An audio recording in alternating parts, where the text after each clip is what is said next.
자, 172페이지를 보겠습니다. 여기 보시면 비과세 나오죠, 비과세. 재산세는 뭐 비과세가 단독으로 나오는 경우는 없습니다. 근데 이제 지문상으로 언급이 될 수 있기 때문에 많지는 않죠. 몇 개만 보겠습니다. 일단 국가 등은 비과세는 다 마찬가지입니다. 걔네 과세권자이기 때문에 국가, 지자체, 조합은 다 비과세입니다. 1번에 보면 국가, 지방, 자치단체, 지자체, 조합, 외국정부 및 주한 국제기구 소유에 속하는 재산은 재산세를 부과한다. 외국정부나 주한 국제기구도 다 비과세가 됩니다. 국제기구 있죠? 유엔 기구 같은 것들도 전부 다 비과세 해주고요. 외국정부도 비과세인데 다만 다음에 해당하는 재산은 그러하지 아니하다. 1번 대한민국 정보기관의 재산에 대해서 과세하는 외국정보재산. 그러니까 이거는 이제 외국정부는 무조건 해주는 건 아니고 상호주의라고 합니다. 그러니까 눈에는 눈, 이에는 이 그거죠. 그러니까 우리나라 정보재산에서 과세, 우리도 과세. 그래서 서로 같이 해주는 거지. 걔네는 우리한테 과세했는데 우리는 비과세. 그런 건 없다는 거죠. 그거고. 그 다음에 2번. 국가 등으로부터 연부취득에 따라 매수 계약자에게 납세 의무가 있는 재산. 우리가 지난 시간에 납세 의무자 배울 때 국가 등과 연부 무상으로 사용하면 매수 계약자가 세금을 낸다고 했잖아요. 그 얘기는 그게 국가 소유니까 원래는 비과세를 받아야 되거든요. 근데 그런 이유로 연부 취득하고 무상으로 쓰기 때문에 매수 계약자가 세금을 냈잖아요. 그러니까 결론적으로 매수 계약자가 세금을 낸다는 얘기는 그 경우는 국가 소유임에도 비과세가 안 된다는 의미가 되겠죠. 그 얘기고. 양가로 2번. 국가, 지자체 또는 조합이 1년 이상 공용 또는 공공용으로 사용하는 재산. 제가 매수계약자 방금 전에 말씀드린 거 설명할 때 같이 설명했었죠. 국가 걸 내가 공짜로 쓰니까 날더러 세금을 내라겠으니까 국가 등이 내 거를 1년 이상 공짜로 쓰면 세금은 누가 내야 돼? 국가 등이. 근데 걔는 뭘 받아? 비과세. 그 얘기 쓰는 거죠. 다음에 용도 구분 나오는데 오른쪽에 뭐 도로, 제방, 하천, 구구 쭉 나오죠. 다 볼 건 없고 그 173번 2번에 보면 거기 2번에 동그라미 1, 2, 3, 4 나오죠. 자, 그 중에서 보면 1번에 군사기지 및 군사시설보호구역 중 통제보호구역이라고 돼 있죠. 자, 군사시설을 보호하게 통제한다는 얘기죠. 그러면 민통상 같은 거 얘기하는 겁니다. 우리가 군사시설 보호구역 같은 게 지정되면 개발행위가 이제 제한을 받습니다. 왜? 그게 만약 개발하게 되면 군부대가 있는데 그 위에다가 건물 높게 지면 위에서 다 보이잖아요. 그러니까 그걸 보호하려고 주변에 다 묶어버리는 거죠. 제한해가지고. 그죠? 그래서 못하게 하는 겁니다. 그러니까 예를 들면 그 통제하는 거죠. 그러니까 대표적으로 민통성 같은 게 해당이 되죠. 민통성 같은 것도 해당되고, 그죠? 그러니까 그런 데는 개발 제한하기 때문에 이쪽에 땅을 가지고 있으면 되게 힘들죠. 하남이나 이런 데 막 많죠. 그죠? 최근에 이제 많이 해제를 하는 입장입니다. 과거가 많이 입장이 달라졌기 때문에. 근데 어쨌든 간에 그런 지역 안에 대표적으로 민통선이라고 생각하면 돼요. 그럼 민통선은 보시면 민간인 통제구역이잖아요. 그럼 거기는 다 이렇게 있어요. 임야가 있고요. 여기 뭐 집이 이렇게 있고요. 그죠? 여기 이제 막 농 같은 게 이렇게 그러거든요. 그죠? 자, 그러면 여기서 이 안에 내가 만약에 토지 등을 가지고 있다 그러면 재산권 행사를 못 하잖아요. 맘대로요. 맘대로 못 들어가니까. 그죠? 그래서 비과세 해줍니다. 그런데 거기 중요한 단어가 다만 전답, 과수원 및 대지는 제외한다. 이게 중요해요. 이것도 올해 이제 시험에 언급이 됐었는데 자, 민통선 안에 다 비과세 해주는데 누구는 안 된다고요? 전답, 논밭, 그리고 과수원, 그리고 대지는 안 된대. 그러면 민통선 안에서 전답 빼고 대지 빼고 과수원 빼면 남는 건 이거밖에 없습니다. 이게 뭐요? 지뢰밭. 지뢰밭만 비과세 해주는 거예요. 지뢰밭만. 전방 민통선 가면 다 지뢰밭이면 산은 못 들어갑니다. 왜? 전배도 옆에다 빨간 걸로 딱 해가지고 못 들어가게 돼 있어요. 왜? 거기 진짜 지뢰 같은 거 있거든요. 안 터진 거. 옛날에 6.25 때 하는 거. 그래가지고 거기 통제 못 하는데 전답, 과수원, 대지 빼고 나면 남는 건 산밖에 없는데 그럼 결국 무슨 얘기야? 쓸만한 땅은 다 세금 내고 지뢰밭만 비과세 주겠다. 그런 뜻이 되는 거죠. 그죠? 그래서 거기 항상 1번은 잘 나오는 편인데 만약에 나오면 꼭 뭐가 중요하다? 전답, 과수원 및 대지는 제외한다. 이게 꼭 따라 나온다는 거죠. 그러니까 얘는 비과세가 안 된다. 그런 뜻입니다. 그거 정도 보시면 되고 동그라미 3번 보면 자연공원법에 따른 공원자연보존지구 안의 임야. 여러분 이건 그냥 잘 보세요. 여러분 임야가 있어. 근데 그 임야가 어디에 있대요? 자연공원법에 따른 공원 자연을 보존하자고 지구를 지정한 거예요. 이게 그러면 한마디로 말하면 자연이 얼마나 자연 환경이 아름다우면 그 임야를 이런 식으로 보존해가지고 하여튼 우리 땅은요 자연자 들어가고 보존자 들어가면 안 좋은 거예요. 왜? 개발이 안 된다는 얘기거든요. 그러니까 애들이 그런 거요. 우리 산에 임야가 있는데 자연 환경이 너무 아름다워가지고 애들 막 유치원 애들이 막 견학도 오고 그래요. 그래서 선생님이 뭐라 그래요. 얘들아 여기 자연 너무 아름답지? 그럼 네 그래요. 그러니까 이런 아름다운 자연은 우리가 개발해야 될까요? 아니면 길이길이 후손에 물려줄까요? 그럼 애들은 뭐라 그래요. 이런 아름다운 건 길이길이 물려줘야 돼요. 선생님 그렇게 얘기하는 거죠. 좋은 취지입니다. 근데 하필 그게 내 산인 거죠. 그죠? 물려주는 건 좋은데 하필 내 거예요. 그럼 뭐였죠? 비과세. 이건 띵한 게 아니라 쓰러지는 거죠. 그래서 공원 자연 보전 지구 안에 이면은 이거를 세금을 부과하면 열받죠. 이거는 명의만 내 거지 내 게 아닌 거죠. 그죠? 그래서 뭐래죠? 비과세줍니다. 그래서 그 두 개 정도 보시면 될 것 같아요. 그래서 거기 1번 전답과수원 대지는 재배한다. 그 잘 기억하시고. 그리고 3번에 임시로 사용하기 위해서 건축된 건축물로 재산세 과세 기준 현재 1년 미만. 그러니까 우리 그 취득세 비과세 할 때 임시용 건축물은 존속 기간에 1년 초과하지 않은 비과세 주죠. 그러니까 임시로 진 거니까 말 그대로 1년이 안 넘어갔으면 뭐 해주겠다. 비과세를 해주겠다. 그러면 1년 넘어가면 세금을 내라. 그런 뜻입니다. 뭐 그래서 그냥 가볍게 보시면 될 것 같습니다. 그 정도 보시면 되고. 자, 넘어가서 174페이지에 6절에 과세 표준이 나옵니다. 과세 표준. 여기부터 보겠습니다. 과세 표준. 자, 과세 표준. 자, 얘는 과세 표준은 여기다가 이제 뭘 곱해요? 이렇게 세율을 곱하는 거죠. 자, 세액 산출의 기준이 되는 금액인데, 자, 과세 표준이요. 잘 보세요. 취득록세하고 좀 다른 게 얘는 보유세거든요. 보유세. 보유세라는 것은 거래를 한 게 아니라는 거죠. 그러면 거래를 하지 않았다는 얘기는 그 부동산의 거래 금액을 우리가 알 수가 없다는 뜻입니다. 해서 취득세는 내가 물건을 직접 샀기 때문에 내가 취득한 금액이 있기 때문에 내가 그 금액을 직접 가서 얼마에 샀다고 신고를 직접 하고 돈을 낼 수가 있는데 보유세는 거래를 하지 않고 보유만 하고 있기 때문에 거래 금액을 알 수가 없습니다. 해서 내가 세금을 신고하고 싶어도 할 수가 없다는 뜻이죠. 그런데 그럼 나는 못합니다. 근데 과세권자는 나한테 세금을 걷어가야 되거든요. 근데 나한테 세금을 걷어가려면 그 세금이 얼마인지 계산을 해야 되잖아요. 근데 문제는 그 부동산 가격을 알 수가 없단 말이에요. 왜? 거래 금액이 없으니까. 그럼 과세를 못 하잖아요. 그래서 뭐가 있는 거예요? 걔네가 국가 지자체가 직접 세금을 부과할 때 그때 기준이 되는 금액을 매년 새롭게 결정해서 공시를 합니다. 그걸 우리가 뭐라고 한다고요? 공시가격이라고 그래요. 공시가격. 자, 근데 공시가격인데 이 공시가격의 용어가 두 개가 있다 그랬죠. 하나는 뭐가 있다? 기준시가가 있고 또 하나는 뭐가 있다? 시가표준액이라는 게 있어요. 시가표준액 이렇게 나눠집니다. 두 개로. 그러니까 이거는 뭐라 했어요? 같은 옷 다른 느낌이라 했죠? 같은 옷 다른 느낌. 그러니까 똑같은 건데 느낌만 다르다 그랬죠? 말씀드렸잖아요. 그죠? 홈쇼핑에서 모델이 옷을 쫙 입고 있어. 겁나 이쁘거든요. 근데 그럼 여자들이 그걸 보고 나도 저렇게 이쁘겠지 하고 사가지고 입으면 완전 느낌이 다르죠. 그죠? 모델이 입어서 너무 이쁜데 자기가 입더니 막 짜증내죠. 옷이 보기하고는 다르다고. 보기하고 옷이 다른 게 아니라 본인 몸이 겨우 다른 겁니다. 그죠? 우리 와이프도 그런다 했죠? 사가지고 보면 막 저거 사가지고 딱 입고 막 이쁘다 그래요. 딱 입고 나한테 그래요. 자기야 이거 다 이쁘지? 그래요. 그럼 제가 뭐라고 하겠어요? 그 말이라고 그래? 당연한 얘기지. 누가 더 이뻐? 우리 와이프가 훨씬 이쁩니다. 그죠? 왜? 같은 옷인데 모델이 입었을 때와 우리 와이프가 입었을 때 우리 와이프가 훨씬 이쁘다.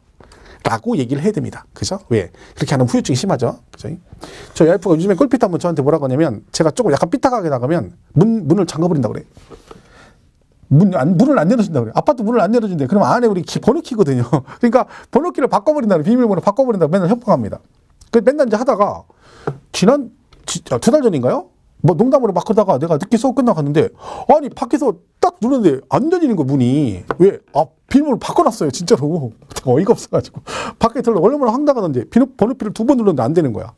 근데 이제 내가 오는 걸 알았지 않으니까 바꿔놓고 안에서 있는 거예요. 이제 소리는 들릴 거 아니에요. 그 2번 하고 3번째 이제 짜증날 것 같으니까 얼른 열어두더라고. 그 내가 뭐 하는 짓이냐니까 조심하래. 자기가 그동안에 공소표에 날린 게 아니라 진짜로 그러다 나한테 자기한테 찍히면 자기가 진짜 문 안 열어준다고. 나 진짜 어이가 없어가지고 내가 내 집 들어가는데 이제 비밀번호까지 이제 바꾸네. 그것까지 신경 써야 되는 거야. 진짜 어이가 없는 거죠. 그죠? 자, 그래서 이 공시가격은 똑같은 거예요. 근데 용어만 달라요. 얘는 국세에서 쓰고요. 얘는 어디서 써요? 지방세에서 써요. 그러니까 얘는 용어가 같은 내용인데 용어가 다르기 때문에 이걸 혼용해 쓰면 안 돼요. 그러니까 국세에서는 시가 표준에 나오면 무조건 틀린 거고요. 지방세에서 기준시가가 나오면 무조건 틀린 거예요. 그죠? 그러니까 아까 제가 전 시간에 그 주택의 경우 토지 건물 소유자가 다를 경우도 주택은 한꺼번에 세금을 계산해서 안분한다 그랬잖아요. 그때 공시 가격을 가지고 안분하는데 제가 뭘로 안분한다 그랬어요? 시가 표준액이라고 그랬잖아요. 왜?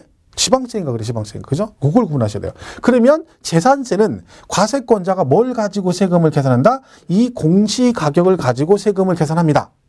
그럼 뭐라고 해야 돼요? 지방세니까 그 중에 뭐? 시가 표준인 거죠. 그래서 재산세 과표는 뭐다?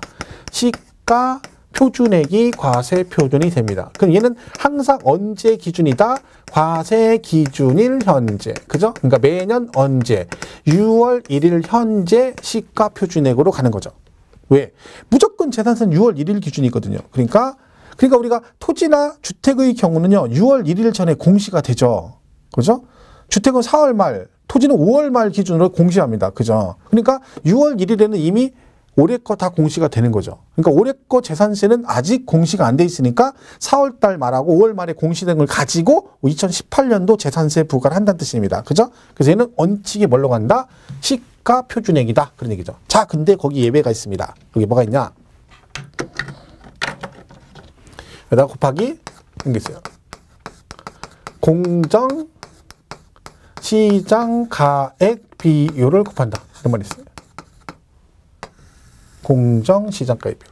그러니까 시가 표준액을 다 100% 세금을 내는 게 아니라 이거의 일정 비율만큼만 세금을 낸다는 얘기입니다. 자, 여기서 이제 해당되는 게 토지, 건축물, 주택, 부동산만 해당됩니다. 부동산만. 그러니까 선박 항공기는 100% 세금을 다 내는 거고, 이 부동산인 토지, 건축물, 주택의 경우는 이 시가 표준액을 100% 세금을 다 내는 게 아니라 법에서 정한 일정한 비율만큼만 세금을 내도록 한다는 거죠. 자, 그러면 이 비율이, 자, 공정시장가의 비율이 뭐냐면 뜻이 시장에 그 해당 부동산 시장을 봐가면서 그 시장의 상황에 따라 공정하다고 인정되는 금액의 비율을 그때그때 정해서 적용하자, 그런 뜻입니다. 그러니까 이 비율을 법으로 이렇게 정했어요. 토지는 최저 50에서 토지 건축은 최대 90% 범위 이렇게 돼 있고, 주택은 최저 40에서 최대 80% 범위 안에서, 이 범위 안에서 정하도록 돼 있어요. 이 규정이. 자, 현재는 70%예요. 얘가 70%, 얘는 60% 이렇게 돼 있어요. 이 말은 여러분이 만약에 2018년도 토지분 재산세를 낸다 그러면 지금 현재 상황에서 어떻게 한다는 거예요? 시가 표준액이 만약에 얘가 공시가격 올해 게 10만 원이다. 그럼 토지 같으면 어떻게 한다는 거예요? 여기다가 토지 같으면 몇 프로? 70%를 곱한다는 얘기죠. 그래서 얼마? 7만 원 이렇게 간다는 거예요. 7만 원. 그 다음에 여기다가 이렇게 세율 곱해서 세금을 낸다는 얘기죠. 그러니까 여러분 지금까지 토지 건축물 재산세 낼 때 우리가 100% 세금을 낸 게 아니라 몇 프로만 낸 거야? 70%만 세금을 낸 거고요. 주택은 60%만 세금을 낸 겁니다. 그러니까 공시가격 10만 원, 10만 원 다 낸 게 아니라 주택은 60% 6만 원만 세금 내고 40%는 세금을 안 낸 거예요. 왜? 혜택을 준 거죠, 서민들한테. 그죠? 이게 공정시장가의 비율이에요. 근데 이 비율이 고정되어 있는 건 아니라는 거죠. 지금은 70%를 적용하지만, 60% 적용하지만 얘가 시장이 좋아지면 이 비율이 높아질 수도 있고 시간이 나빠지면 낮아질 수도 있다는 거죠. 조정은 가능한데 아직까지는 계속 70, 60으로 가고 있습니다. 비율이 주택이 더 낮죠. 왜? 주택은 서민 생활과 아주 밀접한 관계가 있기 때문에 세금 부담을 최대한 줄여주겠다. 그래서 얘는 비율이 60%고 현재 얘는 70%를 적용하고 있습니다. 그래서 이 비율은 얘네만 해당됩니다. 토지, 건축물, 주택의 경우 해당이 된다. 이렇게 보시면 되죠. 자, 그래서 이게 시험에 나오면 이제 나오거든요. 근데 얘가 되게 단순하잖아요. 근데 엄청 많이 틀립니다. 자, 이 공정시장가의 비율은요, 누가 나왔을 때만 나와야 돼요? 토지, 건축물, 주택이 나왔을 때만, 얘가 나왔을 때만 공정시장가의 비율이란 말이 나와야 됩니다. 자, 예를 들면 토지의 과세 표준. 자, 토지의 재산세 과세 표준은 이렇게 돼. 토지의 재산세 과세 표준은 시가 표준액이다. OX? 토지의 재산세 과세 표준은 시가 표준액이다. 그러면 땡. 틀립니다. 왜? 토지가 나왔잖아. 그럼 토지의 과세 표준은 시가 표준액이 아니라 시가 표준액의 공정시장가액비를 곱한 금액으로 한다. 그래야 된다는 거지. 자, 여기 보세요. 얘가 시가표준액이잖아요. 이게 공정시장가의 비율이죠. 얘가 과세표준 얘죠. 10만 원이 아니라, 그죠? 그럼 얘가 시가표준액이다. 그러면 안 된다는 거야. 시가표준액의 공정시장가의 비율을 곱한 금액이다. 그랬다는 거지. 그러니까 여러분이 머릿속에 토건주, 토지건축물 주택이 나오면 뭐가 나와야 되고 공정시장이 나와야 되고 걔네가 안 나오면 걔는 절대로 나오면 안 됩니다. 그것만 딱 머릿속에 넣고 있으면 돼요. 예를 들면 재산세 과세표준은 시가표준액에 공정시장가의 비율을 그럼 땡 틀린 거예요. 왜? 재산세 그러면 안 되죠. 그러면 재산세 전체가 이거란 얘기인데 토건주만 되잖아. 그죠? 그러니까 결론은 무조건 지문상에 토지나 건축물이나 주택이나 말이 나올 때만 공정시장가의 비율을 곱한다 그러고 그거 안 나오면 뭐라고 하면 돼요? 그냥 시가표준액 그러면 됩니다. 이거 가지고 자꾸 틀린다니까요. 그죠? 또 잘 틀리는 게 그 다음에 개인이 있고 개인도 땅을 가지고 있고 법인도 가지고 있어요. 그죠? 이때 시험에 뭐라고 잘 나왔냐면 개인은 시가표준액, 법인은 법인 장부상 장부가액이 있으면 그 장부상의 실제 취득금액을 과세표준한다 이렇게 나와요. 그러면 이걸 맞았다고 하는 사람이 되게 많아요. 왜? 지금은 여러분이 잘 모르는데 공부를 열심히 하잖아요. 그럼 막 틀려요. 왜? 취득세 가면 과표할 때 사실상 취득가액, 그래서 국수공판장 검증할 때 그 법인 장부가 나오거든요. 그러면 세법은 취득세 공부를 되게 열심히 하거든요. 그러면 그 법인 장부 얘기만 나왔다면 무조건 뭐래? 장부가액 이렇게 인식을 해버려요. 그래가지고 여기서 개인은 시가표준액, 법인은 법인 장부상 이렇게 해버리면 그거 생각해서 맞았다고 엄청 골라요. 그 다 틀리는 거야. 생각해보세요. 법인은 개인이건 법인이건 재산세는 거래금액이 없잖아요. 그게 누가 계산해? 과세권자가 뭘 가지고? 시가표준액. 근데 취득세는요. 내가 물건을 취득했어 1억에. 취득한 금액 1억이 있어요. 근데 그게 실제로 1억에 샀다는 걸 그 법인 장부를 통해서 입증을 해주면 그 1억 원을 그대로 인정해 주겠다 그런 뜻이거든요. 근데 재산세는 거래 금액이 없어서 입증할 것도 없는데 무슨 장부가 입증 이렇게 나오냐는 거야. 생각해보세요. 개인이 땅을 가지고 있고 A라는 법인이 땅을 가지고 있어요. 재산세가 나와. 그러면 과세권자가 그 회사에다가 법인에다가 야 니네 이번에 재산세 과세해야 되니까 니네 법인 장부상에 금액 기록된 거 있냐? 그것 좀 내봐. 그럼 제출하면 내가 그걸로 세금 부과할게. 이러지 않는다는 거죠. 똑같다는 거예요. 개인이나 법인이나. 그리고 거기서 막 틀려요. 그럼 얘는 지금 세 개밖에 없거든요. 원칙은 시가표준액이고 그 다음에 뭐가 나오면 토건주가 언급이 되면 공정시장가의 비율을 곱한단 말이 나와야 되고 그리고 개인이건 법인이건 다 뭘로 간다? 시가표준액으로 간다. 이거 외에는 없어요. 이걸 가지고 시험에 나오는데 와우 진짜 많이 틀려요. 그럼 여러분 지금 들으시는 분 중에 아이고 뭘 저걸 틀려. 봐봐요. 나중에 모의고사 보면 본인도 툭 틀린다니까. 별것도 아니에요. 내용상으로. 그죠? 자 보세요. 174페이지 6절 재산세 과세표준 1번 토건주, 토지건축물 주택이라고 돼 있죠. 자, 토지건축물 주택 나왔으니까 당연히 머릿속에 뭐가 나온다고 생각해야 돼요? 그렇죠. 공정시장가의 비율이 나오겠구나라고 생각해야 되는 거죠. 자, 거기 보면 토지건축물 주택에 대한 재산세 과세표준은 과세 기준일 현재의 뭐에? 시가표준액에 그냥 하는 게 아니라 굵은 글씨로 뭐라고 돼 있어요? 밑에. 공정시장가의 비율을 곱하여 산정한 가액으로 한다라고 돼 있잖아. 그죠? 그래서 거기 밑에 보면 비율이 나와요. 토지주택 해가지고 박스에 있고 미니 강의 보시면 비율이 토지건축물은 70%, 주택은 60으로 돼 있습니다. 자, 근데 이 비율은 이렇게 이게 고정된 게 아니라고 했잖아요. 그러니까 이게 바뀔 수도 있는 거예요, 사실은요. 근데 그동안 한 번도 안 바뀌었는데 올해는 어떻게 될지 모릅니다, 올해는. 왜냐면 지금 정부에서 맨날 뉴스 보시죠. 계속 지금 정부에서 하는 얘기가 거래세는 낮추고 보유세는 높이겠다 계속 이러고 있거든요. 그죠? 그 거래세가 뭐냐면 부동산 거래할 때 내는 세금, 즉 사고팔 때 내는 세금이니까 취득세고 양도세를 말합니다. 그러니까 취득세 양도세를 낮춰주면 거래를 많이 하겠죠? 세금 부담이 줄어드니까. 근데 보유세는 높이겠다. 이때 보유세가 뭐예요? 재산세 종부세입니다. 그 지금 여러분 아시죠? 강남 쪽에는 다주택 그 중과세 해가지고 팔려면 안 팔아요. 왜? 오히려 막 가격이 더 올라가고 그러니까 안 한단 말이야. 그러니까 어떻게 한다고? 너 그런 식으로 계속 안 팔고 버티면 보유세를 높이겠다. 이때 보유세가 뭐냐면 예를 들면 재산세 같은 거 어떻게 한다는 얘기예요. 세율을 바꾸면 좋은데 세율을 바꾸려면 법을 개정해야 되죠. 그럼 제일 간단한 방법이 뭐네요. 이거예요. 이 비율. 이 비율이 지금 이렇게 돼 있잖아요. 그럼 이걸 막 90% 올려버리면 돼요. 이건 시행령이 있거든요. 대통령령. 그러니까 저거는 법률을 개정하는 게 아니라 그냥 저 시행령은 적용해서 대통령 국무회의 통과되면 바로 적용하는 거죠. 그러면 올해 재산세 부과할 때 그냥 바로 뭐 하면 돼? 야, 90% 올려버리면 10만 원에 70%에다가 90%를 내야 되는 그럼 9만 원이 돼버려요. 그럼 대번에 세금이 많이 나오죠. 이번에 뉴스에 민주당에서 국회의원 한 명이 그 종합부동산세 그 법 개정안 발의를 했습니다. 그게 다주택 중과세를 하겠다는 거죠. 종합부동산세. 그러면 그 발의한 대로 통과가 되잖아요. 그러면 지금보다 2배, 3배 정도 내야 됩니다. 종부세를. 올해부터. 그럼 여러분 만약에 종부세 100만 원 내가 500 냈다. 많아서. 그러면 올해는 1,000원에서 1,500을 내야 된다는 거죠. 그럼 한 3배 가까이 늘어나는데 그럼 비율이 훨씬 그런 거죠. 왜? 걔도 비율이 80%거든요. 근데 그거를 100% 다 내게 하고 그 다음에 세율까지 바꿔버려요. 그러면 세금 부담이 2배, 3배씩 늘어납니다. 그럼 장난 아닌 거죠.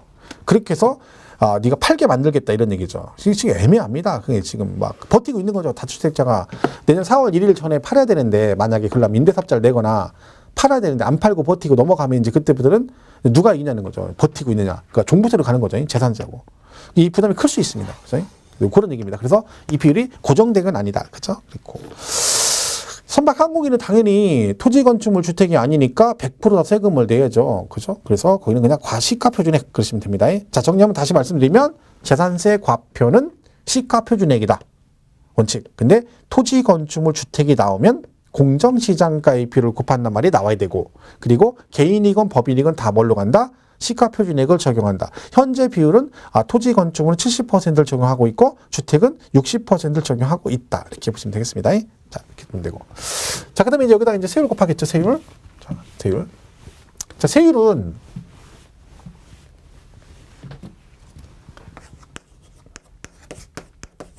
대상에 따라 틀립니다. 토지, 건축물, 주택, 선박, 항공기. 그렇죠?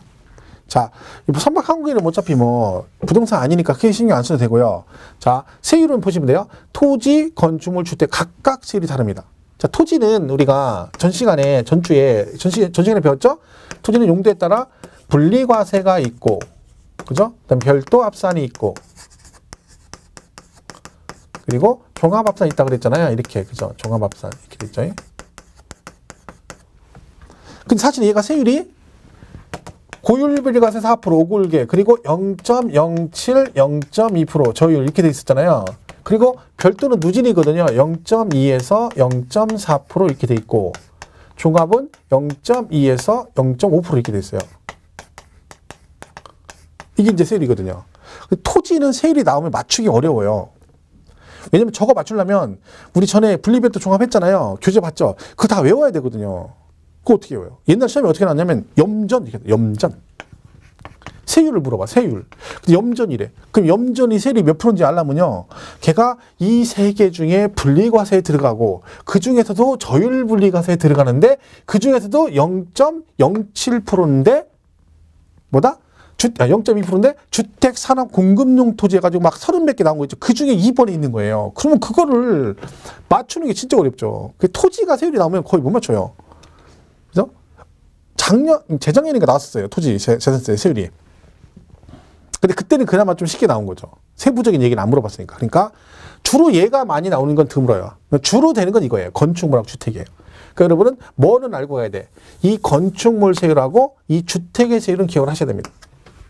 자, 그럼 건축물은 이렇게 돼 있어요. 일반 건축물의 세율은 0.25%예요. 0.25.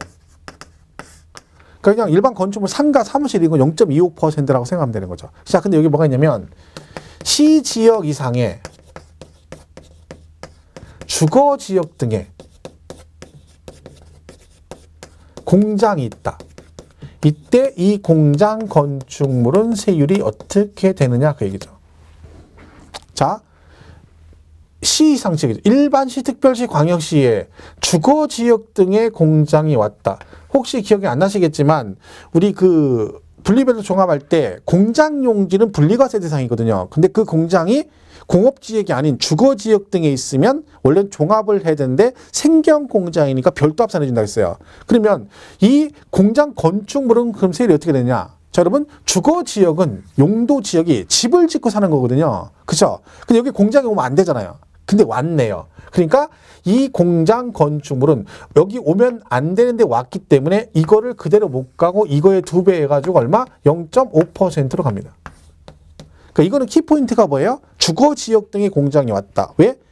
공장을 지으면 안 되는 지역에 왔다는 얘기죠. 만약에 이게 허용이 돼버리면 아파트 단지 옆에다가 만약에 자동차 정비 공장 같은 거 1급 자동차 정비 공장 돌아보세요. 그러면 맨날 막 그라인더 찍찍 갈고 시끄러 살 수가 없죠. 그러니까 못 오게 하는 거예요. 그래서 얘는 주거 지역 등에 오면 2배로 간다 그런 얘기죠.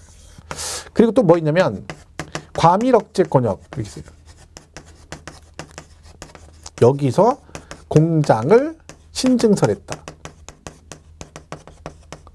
사실 얘는 취득세 중과세 배웠었죠. 취득세 중과세 할 때 과밀 억제 권역 나오면 뭐 그때 표준세율의 중과 기준세율의 100분의 200을 합한다 해가지고 배웠는데 그러면 얘는 갖고 있으면 또 그 공장 건축물에 대해서 보유세인 재산세가 나옵니다. 얘가 어디 있어? 과밀 억제 권역에서 얘도 중과세예요. 얘는 어떻게 하냐면 5배 중과세예요. 5배. 대신 5년간만 합니다. 그러니까 이거의 5배죠. 그러니까 1.25% 하는 대신 몇 년 동안만 중과세한다? 5년간만. 그럼 얘는 5년 지나면 더 이상 중과세를 안 합니다. 그러니까 이걸 잘 기억하셔야 돼요. 5배 5년간. 그럼 얘는 그러면 같은 공장이죠. 얘도 공장이잖아요. 그죠? 같은 공장인데 얘는 그럼 언제까지 중과세냐? 기간 제한 없어요. 이사 갈 때까지. 왜? 주거 지역에 왔으니까. 그 여기 왔는데 5년간만 중과세하고 안 한다 그러면 여기도 공장이 올 수도 있잖아요. 그럼 안 되는 거지. 그럼 얘는 이사 갈 때까지 기간 제한 없고 과밀 억제 권역의 공장은 5배 하는 대신 몇 년간? 5년간만 중과세고 5년 지나면 중과세를 안 합니다. 그죠? 그럼 이 5년의 의미는 중간에 소유자가 바뀔 수도 있잖아요. 내가 공장을 신설했어. 2년 됐어. 팔았어. 그러면 그걸로 끝이 아니라 그 소유자 있죠. 넘겨받은 소유자가 나머지 3년은 걔한테 중과세합니다. 그러니까 이 5년은 중간에 소유권이 바뀌어도 무조건 뭐다? 5년간은 중과세를 하겠다는 뜻이죠. 얘는 기간 제한이 없다. 그런 뜻입니다. 그래서 같은 공장인데 좀 조심하셔야 되고 그 다음에 이 공장 업종이 이런 게 있어요. 도시형 업종은 중과세 안 한다. 그런 말이 있거든요. 과밀 공장은 도시형 업종은 중과세 안 해요. 그러니까 실생활에 꼭 필요한 업종이죠. 자동차 정비 공장이나 아니 그런 업종들 있죠. 그런 건 중과세 안 하거든요. 근데 주거지역의 공장은 도시형이건 비도시형이건 다 중과세를 해요. 왜? 주거지역이 왔기 때문에. 그러니까 용도지역이 중요한 거죠. 공장을 지으면 안 되는 지역이에요. 근데 거기에 왔다는 얘기는 업종 불문이라는 거죠. 그럼 얘는 도시형은 괜찮고 비도시형만 중과세는 그러면 안 되는 거지. 그럼 도시형이 자동차 정비 공장이 도시형 공장이거든요. 그럼 그게 와도 된다? 아닌 거죠. 얘는 무조건 안 돼. 여기는 그런 거죠. 그리고 나머지가 이제 뭐예요? 사치성 재산. 오굴계. 기억나시나요? 오굴계. 오굴계는 비싸다 해서 토지는 고율 분리과세를 4% 나왔죠. 얘도 4%입니다. 왜? 그럼 뭐예요? 얘는 토지분 재산 따로따로 과세가 되니까 그죠? 토지분 4% 되고 건축물도 사치성이니까 4%다 그런 얘기죠. 그러니까 여러분이 나이트클럽하는 건물을 갖고 계시면 그 건축물 재산세 4% 되고 토지도 4%를 낸다 그런 얘기죠. 그래서 오골계는 비싸다 그래서 옆으로 4%. 건축물은 이게 답니다. 별거 없죠. 그죠? 대신 이 공장을 좀 정확하게 기억하시는 게 중요하고요. 그 다음 주택은 누진으로 돼 있어요. 0.1에서 0.4% 이렇게 돼 있어요.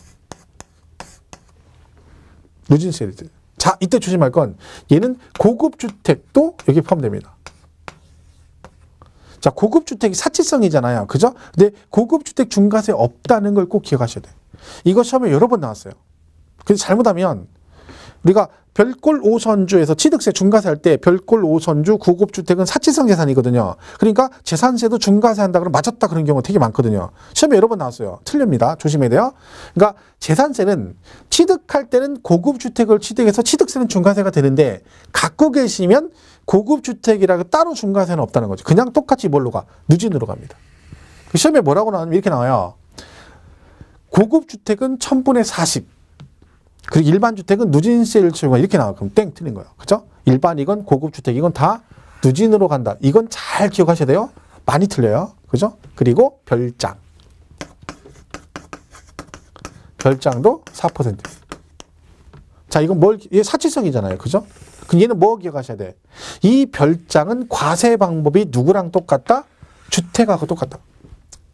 제가 전 시간에 말씀드렸거든요. 별장은 주거용 건축물인데 평상시 거주 목적으로 쓰면 주택이고 그거를 휴양비서 놀이 등의 용도로 쓰면 별장이라는 데 있죠. 그래서 과세 방법이 누구랑 똑같다? 주택하고 똑같다 했잖아요. 그러니까 별장도 토지 건물 따로따로 과세하는 게 아니다는 거죠.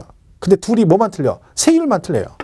얘는 사치성이기 때문에 4%로 가는 거고 얘는 일반 주택이니까 누진으로 가는 것 뿐입니다. 대신 별장도 건축물하고 토지가 따로따로 과세되는 건 아니다. 그러니까 주택 그러면 토지 건물 합해서 그러듯이 별장도 별장 그러면 토지 건물 합해서 별장 그런다. 그죠? 요것도 잘 기억하셔야 돼요. 그러니까 이런 것들이 나중에 이제 시험 문제에 지문화되면 그걸 보면서 우리가 그 차이점을 잘 분석해서 기억을 하시면 되는 겁니다. 일단은 똑같다. 그죠? 세율은 다르다. 이렇게 보시면 되고. 얘네는 뭐 0.3%인데요. 이 중에 재산세 세율 제일 높은 게 고급 선박이에요. 재산세 중에 세율 제일 높은 게. 고급 선박 5%예요. 5%. 자연원 선박 있죠. 광안리 해수욕장 가면 유토 같은 거 쫙 있거든요. 그런 것들은 대표적이죠. 그러니까 제일 높은 세율은 얘가 제일 높아요. 고급 선박이 5%. 세율은 근데 부동산 위주로 보시면 돼요. 특히나 뭐 건축물하고 주택 위주로 잘 정리를 하셔야 됩니다. 그죠? 이렇게 보시면 되죠. 자, 175페이지에 7절에 재산세 세율 나오죠. 1번 세율 구조라고 되어 있어요. 그렇게 보시면 되고 2번 표준세율 보세요. 2번 지방자치단체장은 특별한 재정수요나 재해 등의 발생으로 재산세 세율 조정이 불가피하다고 인정되는 경우는 조례로 정한 바에 따라 표준세율의 100분의 50 범위에서 가감할 수 있다. 자, 이거는 취득세, 등록세, 재산세 다 공통사항이죠. 100분의 50 범위에서 조정이 가능하다. 그죠? 자, 근데 여기서 중요한 건 다만 가감한 세율은 해당 연도에만 적용한다.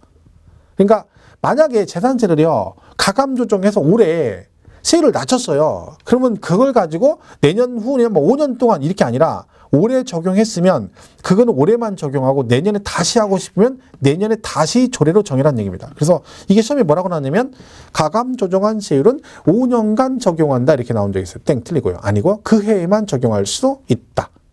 아무 때나 되는 건 아니죠. 그래서 비율 잘 보시고 100분의 50 범위에서 가감할 수 있는데 뭘 조심하시라고요?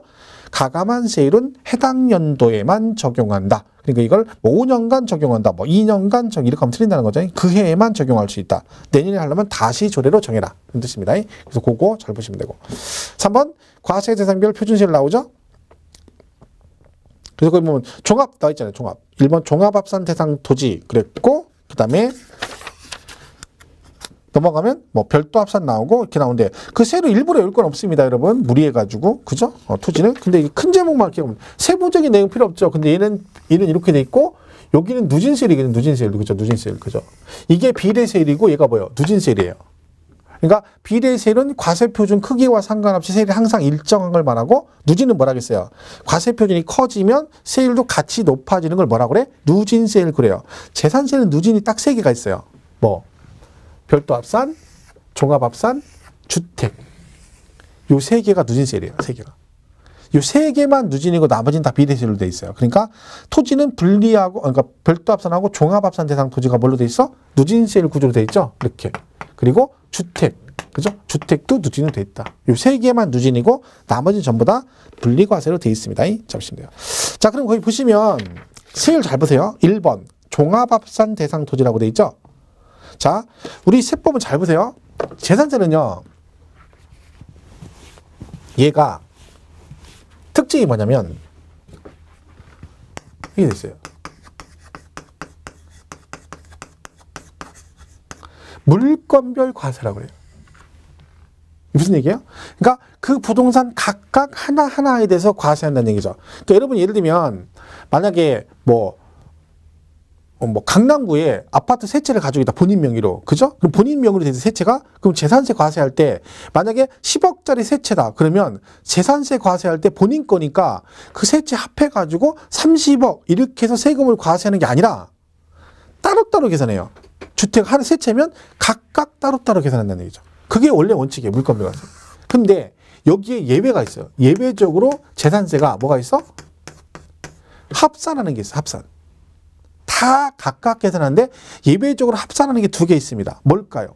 얘는 대놓고 여러분이 헷갈릴까봐 야 나는 합산해야 돼 라고 이름이 합산이요. 뭐예요? 별도 합산 대상 토지와 종합 합산 대상 토지입니다. 그러니까 토지 중에 합산이 뭐라고요? 별도 뭐라고요? 합산 대상 토지와 종합 합산 대상 토지. 그래서 이 두 개만 합산해요. 나머지는 합산 없어요. 그럼 예를 들면 분리과세 대상 토지는 합산한다? 안 해요. 그죠? 이건 잘 기억하셔야 돼요. 나중에 이거와 연관돼서 문제가 나오는데 별 얘기 아닌데 되게 헷갈려하죠. 자, 합산은 누구만 합산한다? 별도 합산하고 종합 합산. 이 두 개만 합산한다. 우리 세법에 합산이라고 나오면 무조건 개인별 합산이에요. 무조건 개인별 합산. 즉 소유자별로 합산한다. 그죠? 그러니까 뭔 얘기야? 부부지간 합산한다, 안 한다? 안 한다. 부부지간의 금슬이 아무리 좋아도 얘는 합산 안 해요. 지금도 나이 50 넘었는데 마트 갈 때 손 붙잡고 다녀. 그렇게 금슬이 좋아. 그래도 얘는 합산 안 해. 나이 50 넘어서 마트 다니는데 손 붙잡고 다니면 금슬 진짜 좋은 거죠. 그죠? 보통은 50 넘으면 어떻게 됩니까? 같이 안 다니죠, 일단. 그죠? 같이 안 가. 만약에 같이 갔다 그러면 어떻게 해? 따로따로 가죠. 막 남편이 빨리 가고 와이프는 저 뒤에 따라오죠. 보통 이게 일반적인 부부 형태입니다. 그죠? 그러니까 부부 금슬이 너무 좋으면 사람들이 오해합니다. 저것도 혹시 이렇게 부적절한 관계 아니 이렇게 된 거예요. 그러니까 우리는 이상하죠. 이상한 관심을 보죠. 왜? 딱 봐도 젊은 청춘이 아닌데 막 팔짱 끼고 다니고 막 이러면 저것들 혹시 그런다니까. 왜? 요새는 그렇게 안 봐요. 워낙에 그런 게 많다 보니까. 그러니까 조심해야 된다니까. 그래서 와이프도 우리가 마트 갈 때 와이프가 가끔 이렇게 팔짱 낄 때 있어. 그러면 내가 팔짱 빼라고 그래요. 왜? 오해할 남들이 불륜이라고 본다고. 무슨 상관이야? 이 사람이 이렇게 얘기하죠. 그죠? 어쩔 수 없어요. 특히 조심해야 돼. 식당 가서 밥 먹을 때 불륜은 티가 나죠. 식당 가서 밥 먹는데 나란히 앉아서 밥 먹으면 거의 99% 불륜입니다. 부부가 식당을 같이 둘이 안 가지만 만약에 가게 되면 절대로 나란히 앉지 않습니다. 가능하면 멀리 앉죠. 그래서 마주보지도 않고 대각선으로 앉아. 왜? 대각선이 더 멀거든요. 조금이라도. 그죠? 그게 일반적인 부부야. 근데 갑자기 나란히 앉아가지고 반찬 얹어준다. 그럼 뭐 얘기할 것도 없습니다. 보나마나지. 그죠? 산에 왔는데 삐딱구두 신고 왔다? 구두 신고 삐딱구두 신고 여자랑 같이 그러면 뭐 그것도 불륜입니다. 그죠? 그러니까 조심해야 된다니까. 이게 딱 티가 난다니까. 그죠? 그러니까 우리도 이제 보면 그런 거 조심해야 되죠. 그래서 우리 모든 합산은 뭐다? 개인별 합산이에요. 그러니까 무슨 얘기냐면 남편 앞으로 집이 하나 있고, 그러니까 남편 앞으로 별도 합산이 있고 부인 앞으로 별도 합산이 있어요. 한 필씩. 그죠? 그러면 합산이잖아요. 근데 남편하고 부인 명의로 된 거 두 개를 합산하지 않는다는 거지. 누구 거만 합산해? 본인 명의 것만 합산한다. 이걸 잘 기억하시고, 그리고 이 두 개만 합산하고 나머지는 합산 없습니다. 자, 그러면 재산세는, 자, 보세요. 거기 175페이지 맨 밑에 1번 토지의 동그라미 1번 종합합산 과세 대상 토지라고 돼 있죠? 자, 한번 읽어볼게요. 납세 의무자가, 즉 개인이죠. 소유하고 있는 해당 지방자치단체 관할구역 안에 있는 종합합산 대상 토지, 종합합산 과세 대상이 된 토지 가액을 모두 뭐래요? 합한 금액을 과세 표준화하여 초과 누진세를 적용한다. 그럼 여러분이 만약에 강남구에 별도 합산 대상 토지 세 필지를 가지고 있다. 1억 원짜리 세 필지. 그러면 재산세 과세를 어떻게 한다는 거야? 따로따로 계산하는 게 아니라 본인 명의로 세 필지가 있는 거죠. 그러면 1억 세 필지면 합산해서 얼마? 3억 해가지고 거기다가 공정 곱하고 세율 곱한다 그런 얘기입니다. 무슨 말 이해가시죠? 자, 근데 만약에 강남구에 본인 앞으로 분리과세가 세 필지가 있다. 분리과세 1억짜리. 이때는 세금 계산 어떻게 한다?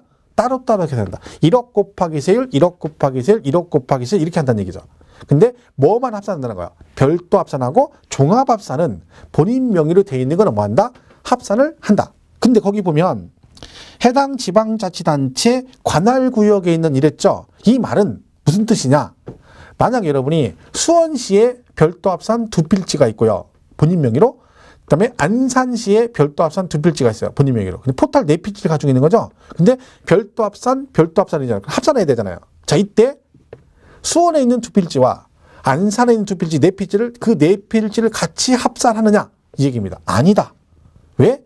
얘가 시, 군, 구세니까 합산도 어떻게 한다? 시, 군, 구별로 합산합니다. 그러니까 본인 건 맞지만 어떻게? 안산 거 두 필지만 합산하고 수원 거 두 필지만 이렇게 합산한다는 거죠. 그래서 거기 관할구역이 그 얘기예요. 시, 군, 구별로 합산한다. 개인별 합산이고, 그리고 별도 종합만 합산한다. 그 얘기죠. 그리고 누진세로 돼 있다. 그 얘기입니다. 넘어가면 176페이지 2번 별도 합산도 똑같죠. 합산이니까 납세 의무자가 소유하고 있는 해당 지방자치단체 관할구역에 있는 별도 합산 과세 대상이 된 토지가액을 모두 합한 금액을 과세 표준화하여 초과 누진세를 적용한다. 그죠? 이렇게 보시면 되고. 자, 보충학습 보세요. 신탁재산 토지의 합산 방법이라고 돼 있죠. 자, 우리가 자, 종합합산하고 별도합산 합산한다고 했잖아요. 근데 얘가 신탁이 돼 있으면 어떻게 합산하느냐 그 얘기죠. 자, 이건 이런 얘기예요. 무슨 얘기냐면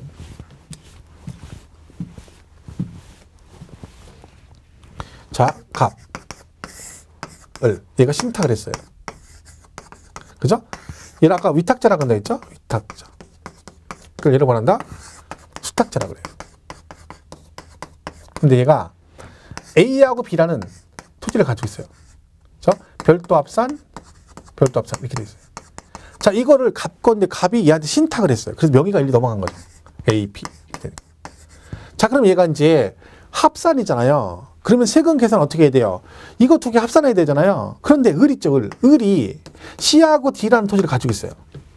그러니까 C, D는 누구 거야? 원래 수탁자 을 거고 A, B는 누구 거예요? 위탁자 갑 거예요. 그러니까 수탁자가 자기도 땅을 가지고 있는데 별도 두 필을 가지고 있는데 갑이 신탁을 한 거예요. 그럼 명의가 전부 다 을 앞으로 돼 있죠. 그러면 얘도 합산이잖아요. 근데 전부 다 명의는 누가 앞으로 돼 있어? 을 앞으로 돼 있어, 수탁자. 이때 그러면 재산세 과세할 때 이 네 필지를 한꺼번에 합산하느냐 그 얘기입니다. 아니라는 거지. 왜? 명의는 얘 앞으로 돼 있는 거 맞지만 이 두 개는 누구 거예요? 위탁자 갑 거고 CET는 원래 누구 거야? 이거는 원래 수탁자 고유재산이잖아요. 그러니까 이게 명의가 같이 돼 있다고 해서 주인이 다른데 이 네 개를 합산하면 안 된다. 그럼 합산을 어떻게 한다?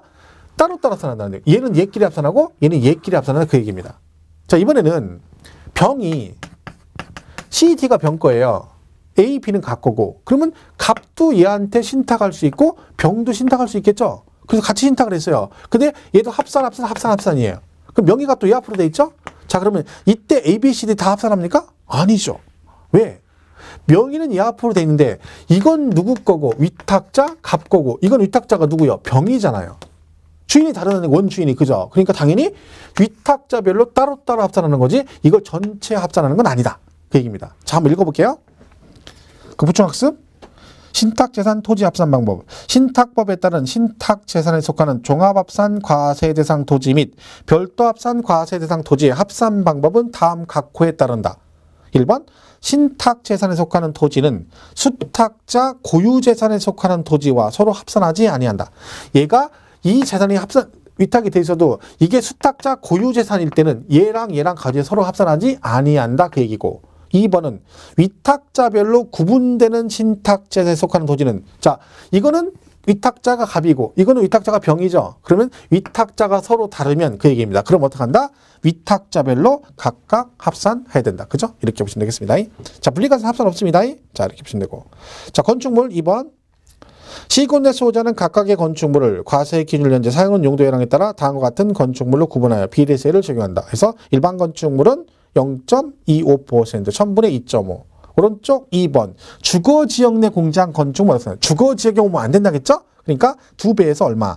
0.5%, 1000분의 5. 그리고 사치성 재산, 오굴개는 비싸다. 몇 프로? 4%. 그죠? 3번 주택. 자, 주택에 대한 재산세는 주택별로 초과 누진세를 적용한다. 주택은 합산 안 하죠. 그죠? 그리고 누진세이고. 이 경우 주택을 2명 이상이 공동 소유하거나 토지 건물 소유자가 다를 경우 해당 주택에 대한 세율을 적용할 때 해당 주택의 토지 건물 가액을 합한 과세 표준의 세율을 적용한다. 그러니까 우리가 주택은 뭐라겠어요? 무조건 뭐요?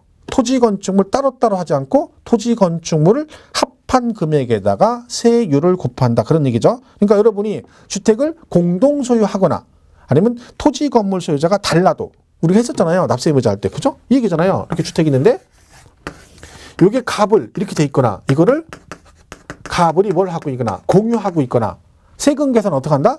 이 두 개를 합한 과표의 세율을 곱한다. 그런 얘기죠. 그러니까 따로따로 곱하는 게 아니라 항상 뭐다? 이 두 개를 합해서 한꺼번에 세율을 곱해서 세액을 산출한다. 그죠? 그 얘기입니다.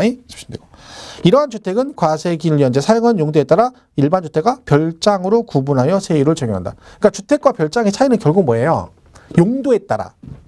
상시 주거 목적 용도로 쓰면 주택이고 휴양피서 놀이 등의 용도로 쓰면 별장이다. 그 얘기입니다. 그래서 일반 별장이란 동그라미 1번 나왔죠? 1000분의 40. 그리고 일반 주택은 주거용으로 사용되는 주택은 일반 주택 또는 고급 주택을 구분하지 않고 즉 뭐가 없다?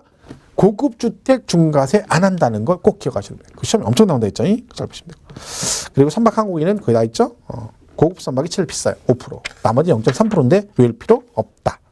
넘어가서 178페이지 4번. 과밀억제권역의 공장 신증설. 자, 공장 건축물이 과밀억제권역에서 공장 아까 뭐라 그랬어요? 5배 5년간 그랬죠. 그래서 거기 굵은 글씨만 보세요. 최초 과세 기준일로부터 몇 년간? 5년간 표준세율의 100분의 500, 즉 5배 중과세한다. 그죠? 이렇게 되고. 그 굵은 글씨 바로 위에 보면 최초 과세 기준을 바로 윗줄에 보면 공장하고 가로 안에 뭐라고 돼 있어요? 도시형 공장 제외라고 돼 있죠? 그러니까 이는 과밀억제권의 공장은 도시형 업종은 중과세 안 한다. 그런 얘기죠. 근데 5배 대신 몇 년간? 5년간 중과세 한다. 이렇게 정리를 하시면 됩니다. 자, 여기까지에서 세율을 정리하시면 되겠습니다. 5번에 재산세 도시지역부는 볼 거 없습니다. 걔는 뭐 시험에 거의 안 나오기 때문에 그래도 이렇게 보시고 세율은 주로 뭐가 주가 된다고요? 주택하고 토지 위주로 정리하시면 됩니다. 아니, 토지가 죄송합니다. 주택하고 건축물. 그죠? 그래서 구분 잘 하시고 세율 정리를 잘 하시면 됩니다. 그리고 합산은 항상 개인별 합산한다는 거 꼭 기억하시고. 그죠? 그리고 재산세는 물건별 과세인데 누구만 합산한다? 별도 합산하고 종합합산 2개만 합산한다. 그걸 기억하시면 되겠어요. 자, 오늘 강의 여기까지 하겠습니다. 그리고 다음 주에 이어서 180페이지 8절 부가징수부터 다음 주에 이어서 가도록 하겠습니다. 이것으로 오늘 강의를 마치겠습니다. 고맙습니다.